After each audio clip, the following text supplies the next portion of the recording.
Aujourd'hui, nous célébrons tous ensemble la Pau y Trève de Deo, dans notre petite ville de 7500 habitants qu'est Toulouse. Je vais faire un bref rappel. En mai 1027, notre ville rentre dans l'histoire. L'abbé Oliba convoque à Toulouse un synode de la Trève de Deo. Ce jour-là, sur notre camp de Madge, s'organise la première trêve hebdomadaire, du samedi au lundi. Une avancée extraordinaire, tant la violence et la barbarie sont présentes à l'époque. Suite à cela, toujours sur notre camp de Madge, en 1066, se tient le premier synode qui donnera naissance aux Corses catalanes, le premier parlement européen. Quelle fierté pour notre ville de Toulouse d'être l'un des berceaux historiques de la paix, mais surtout après réflexion des prémices des organes législatifs.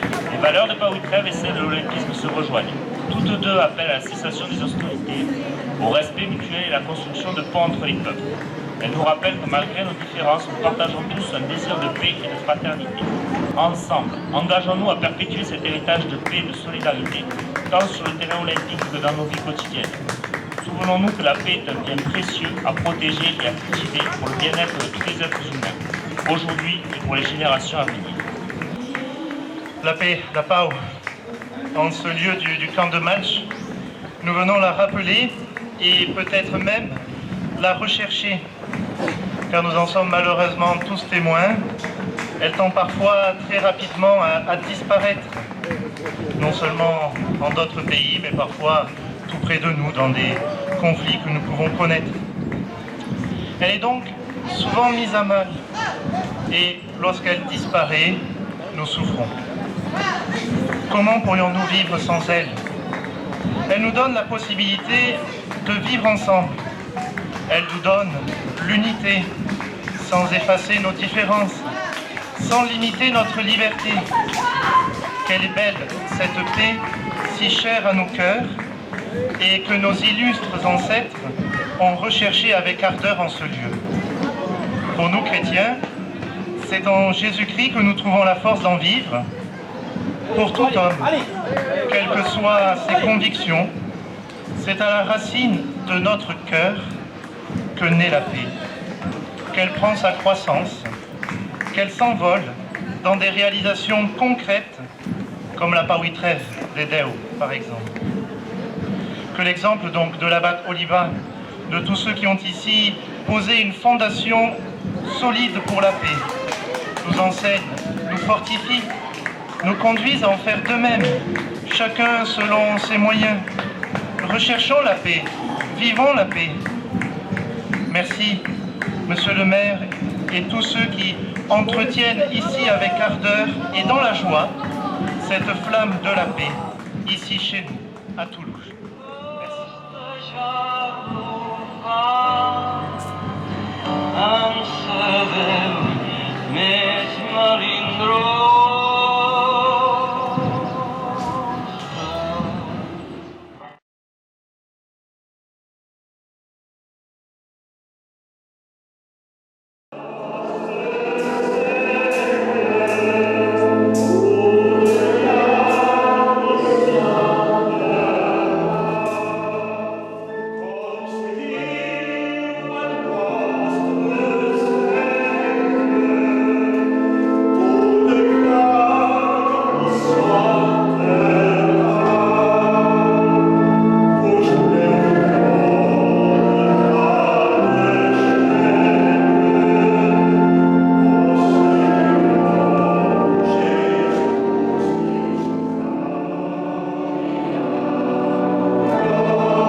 Hem viscut mai alguna cosa així. Hi ha gent que ha sentit com la veu de Déu parlant des del mig del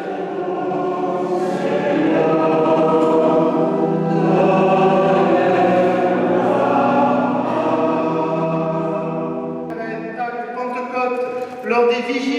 autres fêtes liturgiques.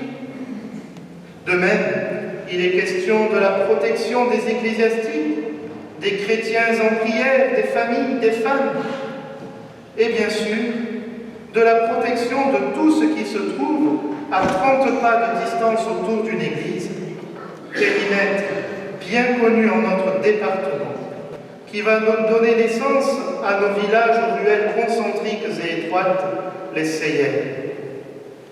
Dans un élan fort et généreux, on y revient encore en 1065.